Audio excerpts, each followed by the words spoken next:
Shalom, selamat pagi. Sahabat Petra yang terkasih dalam Kristus, sudahkah Anda mengasihi orang lain hari ini? Pada embun pagi hari ini, Rabu 28 Desember 2022, kita bersama membuka hari dengan sapaan Sabda Tuhan bersama saya, Pendeta Dorcas Natalina, dari GKJ Kondokusuman, Yogyakarta. Adapun tema renungan hari ini adalah Yesus Sang Tokoh Sejarah. Berdasarkan dari bacaan Lukas pasal 1 ayat 1 sampai 4. Mari kita siapkan hati dengan merendahkan hati di hadapan Allah, bersama kita berdoa. Allah Bapa Surgawi, kami sungguh bersyukur anugerah kasih karunia Tuhan mengaruniakan Tuhan Yesus Kristus menjadi juru selamat kami. Yesus Sang Tokoh Sejarah yang penting dalam kehidupan kami. Kami sungguh bersukacita di Natal 2022 ini, dan kami ingin terus hidup seturut dengan kehendak Tuhan. Maka di pagi hari ini kami akan mendengarkan firman-Mu. Berfirmanlah ya Tuhan, kami siap untuk mendengarkan. Kiranya Allah Roh yang Kudus menolong hati dan pikiran kami untuk mengerti akan kehendak Tuhan, dan kami dimampukan untuk melakukannya. Di dalam nama Tuhan Yesus Kristus kami berdoa dan mengucap syukur. Amin. Pembacaan Alkitab dari kitab Lukas pasal 1 ayat 1 sampai ayat 4. Kitab Lukas pasal 1 ayat 1 sampai ayat 4. Theophilus yang mulia, banyak orang telah berusaha menyusun suatu berita tentang peristiwa-peristiwa yang telah terjadi di antara kita, seperti yang disampaikan kepada kita oleh mereka yang dari semula adalah saksi mata dan pelayan firman.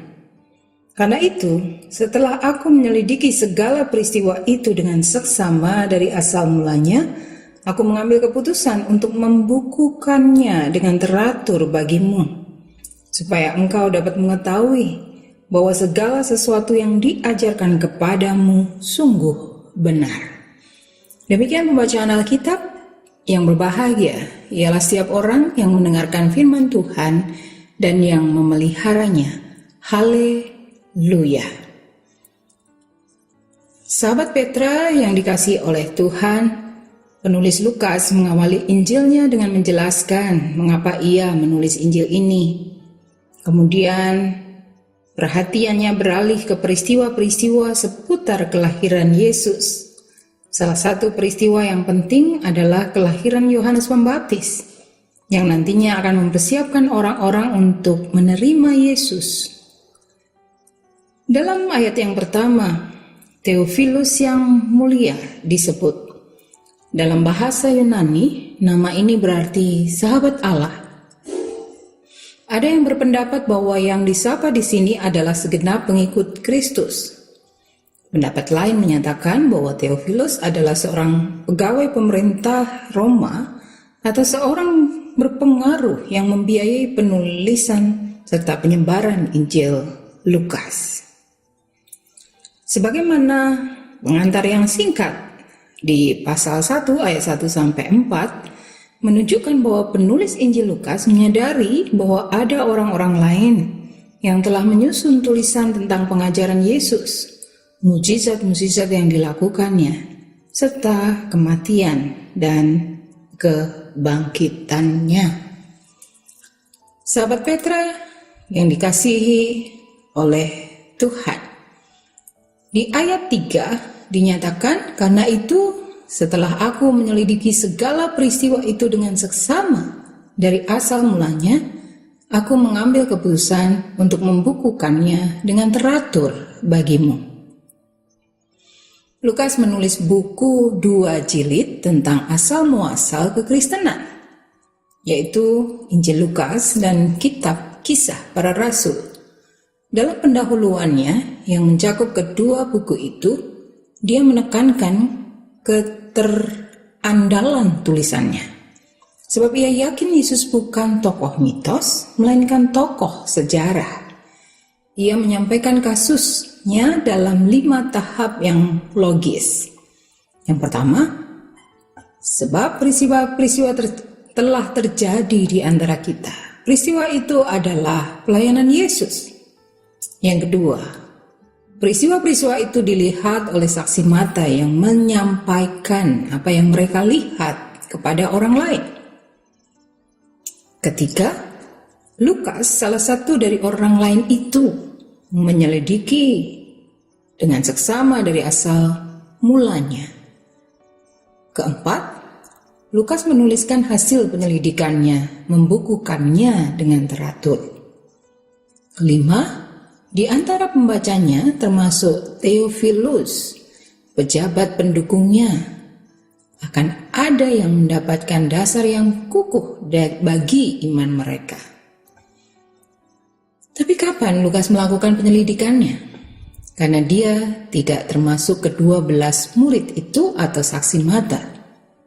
Ketika Paulus dipenjara di Kaisarea, dia tinggal di Palestina selama 2 tahun. Kisah Para Rasul 24 ayat 27. Bagaimana dia menghabiskan waktunya? Kita hanya bisa menduga, pasti dia menjelasai negeri itu, mengumpulkan bahan untuk kitab Injilnya, untuk kitab Kisah Para Rasul yang terjadi di Yerusalem. Ia mengunjungi tempat yang berhubungan dengan pelayanan Yesus, mengakrabkan diri sebagai bukan Yahudi dengan budaya Yahudi, dan mewawancarai para saksi mata, termasuk Maria, ibu Yesus. Karena Lukas menceritakan kisah Maria, termasuk hal-hal intim sekitar kelahiran Yesus, ini hanya bisa berasal dari Maria sendiri. Semua ini memantapkan keyakinan kita bahwa tulisan Lukas andalan secara historis. Demikian Yesus, sang tokoh sejarah. Tuhan Yesus memberkati. Sahabat Petra yang terkasih dalam Kristus, mari kita berdoa. Kami bersyukur, kami percaya kepada Tuhan Yesus, sang tokoh sejarah itu. Kami percaya kepada Yesus yang telah Lukas menuliskan kesaksiannya dan benar adanya. Segala sesuatu yang diajarkan dalam pelayanan Yesus adalah sungguh benar. Kami bersyukur ya Tuhan, dan ajar kami untuk melakukan semua yang Tuhan Yesus ajarkan dalam hidup kami, sebagai wujud bahwa kami sungguh-sungguh percaya kepada Tuhan Yesus. Kami menyerahkan segala aktivitas kehidupan kami sepanjang hari ini. Kami bersandar kepada Allah yang sanggup untuk melindungi kami, menyertai kami, dan menuntun kami. Terima kasih ya Tuhan, kami mohon ampun untuk segala kesalahan kami. Di dalam nama Tuhan Yesus Kristus kami berdoa, dan kami memohon berkat daripada-Mu.